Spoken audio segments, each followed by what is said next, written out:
Elza Syarif balik tantang Komnas HAM, bantah ada pelanggaran HAM di kasus Vina. Meski Komnas HAM telah memastikan adanya pelanggaran HAM di kasus Vina Cirebon, pihak Ibtu Rudiana bersikukuh menyangkalnya. Seperti diketahui, Komnas HAM mengungkap ada 3 pelanggaran HAM di kasus Vina Cirebon, yakni pelanggaran hak atas bantuan hukum, pelanggaran hak atas bebas penyiksaan dan perlakuan kejam dan tidak manusiawi, serta pelanggaran terkait proses penangkapan yang sewenang-wenang dan penahanan. Komisioner Komnas HAM, Anis Hidayah bahkan secara gamblang menyebut adanya penyiksaan yang dialami 8 terpidana. Hal itu, menurut Anis terungkap dari sebuah foto yang menunjukkan kondisi para terpidana babak belur. Pihak Komnas HAM kemudian melakukan konfirmasi pada ahli forensik dan mewawancarai 8 terpidana. Menurut Anis, para terpidana terbukti mengalami penyiksaan seperti dipukul dan ditendang. Bukti yang kami dapatkan baik dari foto awal yang kemudian kami konfirmasi kepada ahli forensik, lalu kami mewawancarai 8 terpidana ya. Kemudian juga bukti-bukti yang masih bisa kami dokumentasi.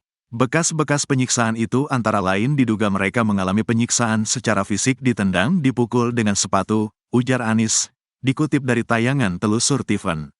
Anis juga menyebut para terpidana diduga disiksa pakai tangan kosong maupun alat. Bentuk penyiksaan baik menggunakan tangan kosong maupun alat-alat gitu dan itu terkonfirmasi karena beberapa penyidik memang kemudian dijatuhi pidana, dijatuhi disiplin, lanjut Anis. Pelanggaran HAM lainnya, lanjut Anis, yakni berupa penangkapan yang sewenang-wenang.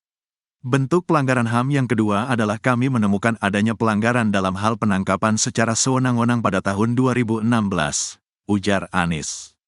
Pernyataan Komnas HAM ini dibantah keras Elza Syarif. Tidak benar, ya buktikan, jangan asal ngomong, seru Elza di acara yang sama.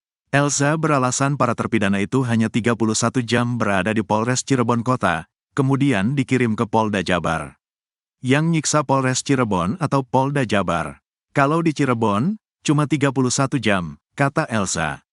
Menurut Elza, kesaksian Aldi yang mengaku mengalami penyiksaan itu hanya omongan semata tanpa dibuktikan dengan visum atau bukti lain. Bawa dong ke dokter, divisum dong. Kan ada bekas-bekasnya, jangan asal ngomong, tantang Elza. Elza lalu mempertanyakan kenapa dugaan penyiksaan itu selalu dialamatkan ke Polres Cirebon Kota, bukan ke Polda Jabar yang waktu pemeriksaannya lebih lama. Kenapa tidak berani Polda? Karena memang tidak ada penyiksaan, serunya. Elza mengklaim punya bukti foto dan video yang menerangkan mereka tidak pernah mengalami penyiksaan.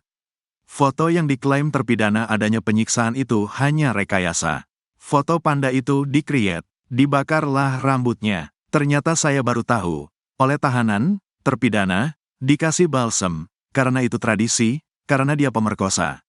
Foto itu tidak pernah berubah, itulah yang di-create seolah-olah disiksa luar biasa. Itu doang kan? Foto yang di-create diulang-ulang, tuduhnya.